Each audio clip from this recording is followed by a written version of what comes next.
গভীর মনোযোগ দিয়ে শুনেন আল্লাহ কেমন আল্লাহ। আল্লাহ বলে আমি 1 নাম্বার পারা থেকে 30 নাম্বার পারা আমি কোরআনুল কারীম বানাইলাম। এর ভিতরে যদি আমার পরিচয় তুলে না ধরি তাহলে হয় না। আল্লাহ সূরা তাহার প্রথম পৃষ্ঠার প্রথম রুকুর 14 নাম্বার আয়াতে আমার আল্লাহ বলে ইন্নানি আনাল্লাহ, নিশ্চয়ই আমি আল্লাহ। চিৎকার দিয়ে কোন সুবহানাল্লাহ। তাহলে আল্লাহরে ডাকবো, প্রথমে বুঝতে লাগবে আল্লাহ কে। জীবনভর মা বাবার মুখে শুনলাম আল্লাহ, দাদুর মুখে শুনলাম আল্লাহ, কিন্তু আল্লাহর পরিচয় না পাইলে আল্লাহকে ডাইকা মজা লাগে না। আজকে আল্লাহর পরিচয় প্রথমে শুনবো, এরপরে আল্লাহকে ডাকবো। যেই টাইমে ডাকতে মজা লাগে প্রথমে পরিচয় জানা লাগবে। আমার আল্লাহ এমন আল্লাহ, আল্লাহর পরিচয় হলো আপনি মাথার উপরে একবার তাকায়া দেখেন, এই যে প্যান্ডেল বানাইলো একটা খুঁটা ছাড়া হয় নাই, খুঁটা দিয়া বানানো হয়েছে। আল্লাহর পরিচয় লাগে। আল্লাহ কেমন তোমার পরিচয় লাগে, আপনি আসমানের দিকে একবার তাকায়া দেখেন, আল্লাহর পরিচয় বের হয়ে যাবে। আমার আল্লাহ বলে ওয়া বানাইনা ফাওকাকুম সাবআন শিদাদা। চিৎকার দিয়া বলা যাবে কি সুবহানাল্লাহ। আল্লাহ রাব্বুল আলামিন বলে আল্লাহর পরিচয় কেমন। আল্লাহ রাব্বুল আলামিন এই যে প্যান্ডেল বানাইলা বিনা খুঁটায় হয় নাই, আল্লাহ রাব্বুল আলামিনের পরিচয় হলো আমার আল্লাহ বলে তোমার মাথার উপরে তাকায়া দেখো, আমি মজবুত 7 আসমান বানায়া দিছি বিনা খুঁটাই। কোন সুবহানাল্লাহ। শেষ, আল্লাহর পরিচয় শেষ নেই। আল্লাহ রাব্বুল আলামিনের পরিচয় শেষ হয়ে যায় নাই। এবং গভীর মনোযোগ দিয়ে শোনো, আমার আল্লাহ রাব্বুল আলামিন বলে এইটুকু বলে আমার পরিচয় শেষ না। আমার আল্লাহ ডেকে ডেকে বলে বান্দা ওয়া আনজালা মিনাস সামা'i মাআন ফাআখরাজা বিহি মিনাস সামারাতি রিজকাল লাকুম। চিৎকার দিয়ে বলেন সুবহানাল্লাহ। আসমানের কথা যখন বললাম তাহলে আসমান দিয়ে আল্লাহর পরিচয় শুনেন। যদি জমিন বলে দিতাম জমিন দিয়ে শুনতেন। এ বাবাজি, আল্লাহর পরিচয় আসমান দিয়া যখন শুনতে চান, আমার আল্লাহ বলে ওয়া আনজালা মিনাস সামা'i মাআন। ওয়া আনজালা মানে আমি নাজিল করি, মিনাস সামা আসমান থেকে, মাআন পানি। আমার আল্লাহ বলে আমি আসমান থেকে যেটা নাজিল করি তোমাদের জন্য, যে পানি নাজিল করে দেই তিনি হলাম আমি আল্লাহ। আর এই আসমান থেকে যে পানিটা আমি নাজিল করে দেই, এই পানির জরিয়া কি হয়, তোমাদের কি ফায়দা হয়, শুনে নাও, জেনে নাও। আল্লাহ বলে ওয়া আখরাজা বিহি মিনাস সামারাত। তোমার ঘরের মধ্যে তুমি গাছ লাগাইলা, কৃষি করলা, বিভিন্ন ধরনের বস্তু মেহনত করে করলা। কেউ কেউ বলে যদি সার না দেওয়া যায়, ওষুধ না দেওয়া যায়, তখন বস্তু হয় না। একেবারে ভুয়া কথা। আল্লাহর কসম করে বলি, আমার আল্লাহ বলে আমি যেই পানিটা দিয়া দেই ওয়া আখরাজা বিহি মিনাস সামারাত, আর এই পানির জরিয়া তোমাদের গাছ কৃষির মধ্যে আমি ফলের ব্যবস্থা করে দেই। কোন সুবহানাল্লাহ। এ বন্ধু, গভীর মনোযোগ দিয়ে শুনো। যেমন ভাবে আপনারা বসে গেলেন, মন বলতেছে আরো 1 ঘন্টা কয়ে লাইতাম। কি কোন আমরা আসলে রাজি আছেন না? আল্লাহ যেন কবুল করে, বলে আল্লাহুম্মা আমিন। এ বন্ধু, গভীর মনোযোগ দিয়ে শুনো। এই যে পানির ব্যবস্থা করার সাথেই সাথে আমার আল্লাহ বলে ফলের ব্যবস্থা করে দিল। দেখেন, ফল এমন একটা বস্তু, আমার ভাইয়ের ঘরের মধ্যে ফল খাওয়াইছে আলহামদুলিল্লাহ। এই যে ফল যে খাইলাম, এই ফলটা মনে হয় আপনারা এই সাইদরের মধ্যে লাগানো হয়েছে। কি কোন এই জায়গায় লাগানো হয়েছে? আপেল আপনারা এই জায়গায় হয়নি? কমলা হয়নি? হয় না। তাহলে স্পষ্ট বোঝা গেল এখান থেকে পাইলাম না, ঠিক না? আমার আল্লাহ বলে ওয়া আখরাজা বিহি মিনাস সামারাত, আমি তোমাকে ফল খাওয়াইতে চাই। অন্য অন্য বহুত জায়গার মধ্যে ভালো ভালো ফল হয়, যেমন কাশ্মীরে ভালো ফল হয়ে যায়।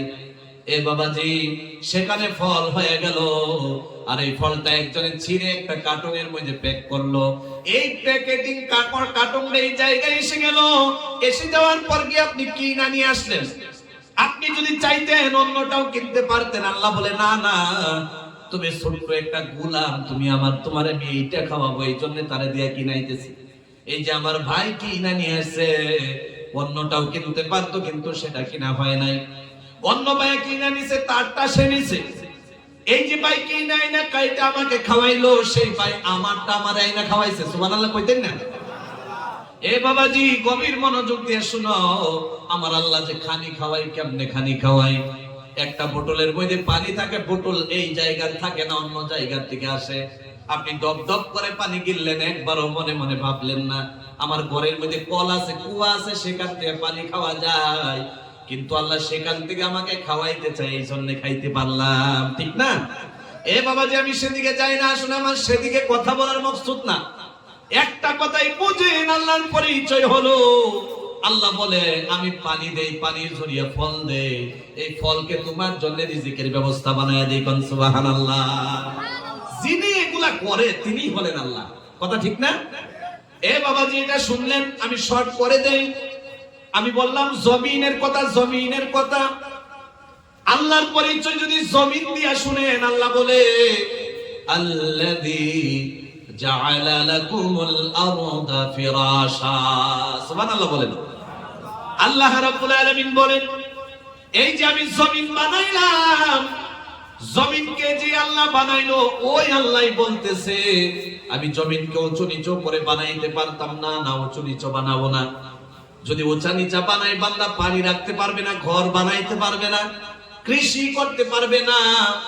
আল্লাহ রাব্বুল আলামিন এই জন্য আমরা যে বিছানার মধ্যে শুয়ে যাই, এই বিছানাটা একেবারে লেভেল হয়, এরপরে নরম হয়, তারপরে আবার বালিশ হয়, তারপরে ব্ল্যাঙ্কেট, এরপরে ঘুম আসে। আল্লাহ রাব্বুল আলামিন যেটা সবচাইতে আরামের জায়গা, যেটাকে আমরা বিছানা বলি, আল্লাহ রাব্বুল আলামিন বলে জমিন বানাইলো যিনি, যে আল্লাহ বানাইলো ওই আল্লাহ আমি বলতেছি তোমাদের জন্য আল্লাযী জাআলা লাকুমুল আরদা ফিরাশা, আমি তোমাদের জন্য জমিন বানাইলাম বিছানা স্বরূপ। কোন সুবহানাল্লাহ। এ ভাই এগুলা সব ছেড়ে দেন, আল্লাহর পরিচয় হলো আলাম নাজআল লাহু আইনাইন ওয়া লিসানান ওয়া শাফাতাইন। আল্লাহ রাব্বুল আলামিন বলে আমার পরিচয় জানতে চাও, দুইটা চোখ যদি একটা মিনিটের জন্য পাওয়ারলেস হয়ে যায়, পাওয়ার শেষ হয়ে যায়, সাথে সাথে আমি আল্লাহর পরিচয় বের হয়ে যাবে, ঠিক না? জোরে বলেন। 60 বছর হয়ে গেল, কোনদিন ডক্টরের প্রয়োজন হয় নাই। 70-80 বছর হয়ে গেল, কোনদিন ডাক্তারের প্রয়োজন হয় নাই। চোখ ভালো দেখাইতেছে, বিশ্বাস করো একবার ভাবো নাই তুমি সকালে যখন ঘুমের থেকে উঠো, আর চোখ যদি থাকে, আর চোখে যদি পাওয়ার থাকে না, তাহলে তুমি দুনিয়ায় চলতে পারবা না। এ বাবাজি, চোখ যদি জন্মের থেকে না থাকতো, মা আর বাবা যতদিন থাকতো সেবা করতো, এরপরে কেউ আপনাকে বিয়েও দিত না।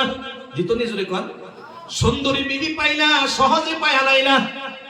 কেন পাইলা? খালি যদি চোখ না থাকে, কোনো বেড়া পাগল হয়ে আপনারে নিজের মেয়ে দিবে না। আল্লাহর পরিচয় হলো আল্লাহ চোখ দিয়ে দিল, এত দামি বস্তু দিয়ে দিল।